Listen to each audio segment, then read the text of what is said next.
Hoje em dia, as coisas estão curiosas. Para uma boa parte da população, quando surge algum evento extraordinário e boa parte das pessoas levantam suspeitas sobre o fato, logo vem aquelas pessoas que se apressam e afirmam: lá vem mais uma teoria da conspiração. É o caso do blog do Sakamoto, UOL, Folha e por aí vai. É a certeza dos idiotas de que tudo não passou de uma conspiração, diz Reinaldo Azevedo. Não está se falando em certeza, Azevedo. É uma desconfiança, brutal desconfiança, que até você, de certa forma, admite em seu texto. Seu erro, Azevedo, é não perceber como você sugere que a exceção é a regra, pois na maioria das vezes leio pessoas comentando que tudo é muito, muito suspeito. Vamos pegar aqui essa manchete do Diário de Pernambuco, o país das interrogações. É disso que eu estou falando. Conclusões precipitadas existem de toda parte, mas a dúvida e indignação são mais do que necessárias nesse momento. Ou seja, morre um ministro do Supremo Tribunal Federal, aliás, não qualquer ministro, mas aquele que conduzia os processos do escândalo de corrupção que mais repercutiu na mídia brasileira em todos os tempos. Ministro esse que negociava um processo de delação com a maior empresa de construção civil do país e que, conforme se especulava na imprensa, atingiria frontalmente o governo federal e importantes aliados. Esse ministro não era lá nenhum santo, segurou Cunha até que ele viesse a derrubar Dilma. E mais, ele era amigo e morreu com esse amigo que era um cara envolvido em um crime ambiental que estava sendo julgado lá no STF e do qual um de seus hotéis era mencionado como local de distribuição de propinas.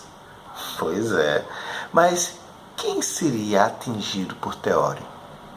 Não Dilma, não Lula, pois estes não têm foro privilegiado e não seriam alvo do STF, mas o próprio presidente da República e partidos até então aparentemente protegidos pela justiça. Esses seriam os verdadeiros alvos. E quando ocorre essa morte repentina, desconfiar que pode ter havido algo errado fora do comum, um atentado, para muitos é teoria da conspiração. O filho do ministro já havia se pronunciado em maio do ano passado sobre ameaças que foram minimizadas pelo pai. Recentemente, o próprio filho do ministro falecido diz que torce para que tenha sido uma fatalidade, um acidente. Sabe por quê? Porque não foram poucas as vezes que houve ameaças em redes sociais, por e-mails, por telefone. O ministro abdicou de parte das férias para acelerar esse processo. E às vésperas da formalização do grande acordo de sua homologação, ele morre. E conforme o regimento interno do STF prevê, o novo ministro terá que ser indicado por Temer e que será sabatinado por Senado, é quem deve, via de regra, assumir a titularidade do mesmo processo, a Lava Jato, no STF.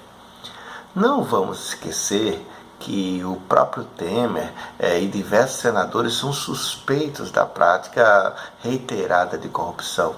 Não?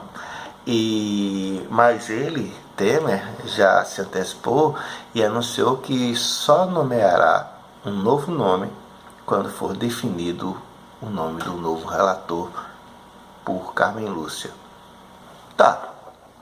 É discutido se a presidente do STF, Carmen Lúcia, poderia indicar uma outra pessoa.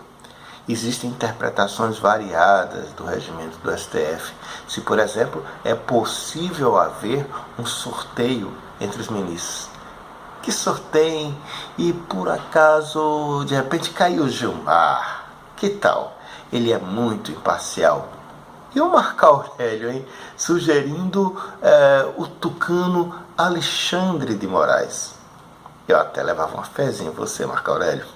Bom, olha, precisamos lembrar que o Teório, o ministro que morreu, segundo o Jucaio Machado, não seria muito acessível.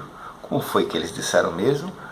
Um caminho é buscar alguém que tem ligação com o Teório, mas parece que não tem ninguém, disse Machado. Não tem, é um cara fechado. Foi ela, Dilma, que botou um cara burocrata da ex-ministro do STJ, disse o Romero Jucá.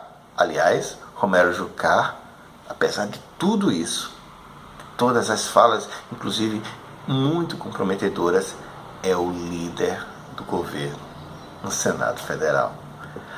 Aí agora tem um montão de gente dizendo que é teoria da conspiração. Boa parte da imprensa dizendo que é teoria da conspiração.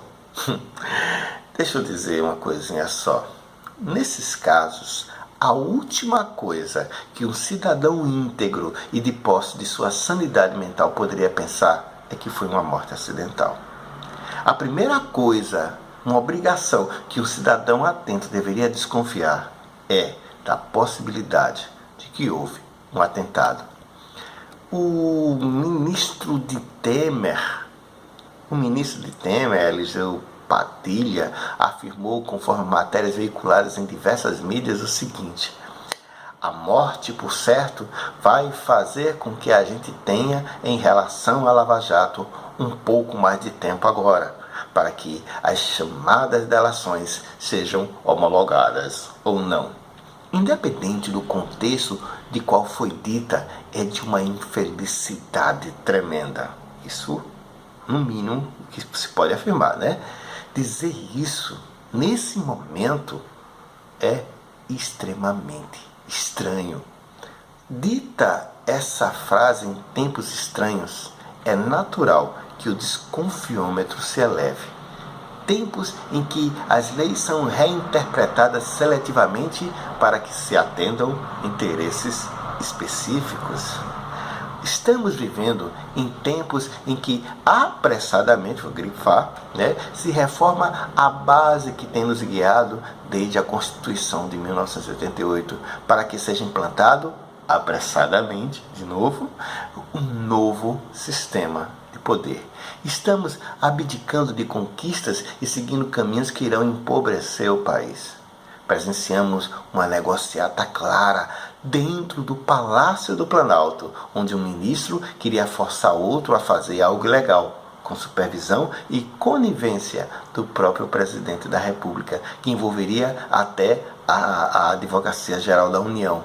E não se ouviu panelas protestando, nem mídia indignada. E agora, quando enfim a mais famosa lista do Brasil, que não é a da música do Oswaldo Montenegro, faça uma lista dos grandes amigos, mas da construtora Odebrecht, ameaçava se materializar em denúncias graves contra aqueles que estavam sendo seletivamente protegidos, um avião cai por acidente, mata o ministro e o avião só tem caixa preta de áudios.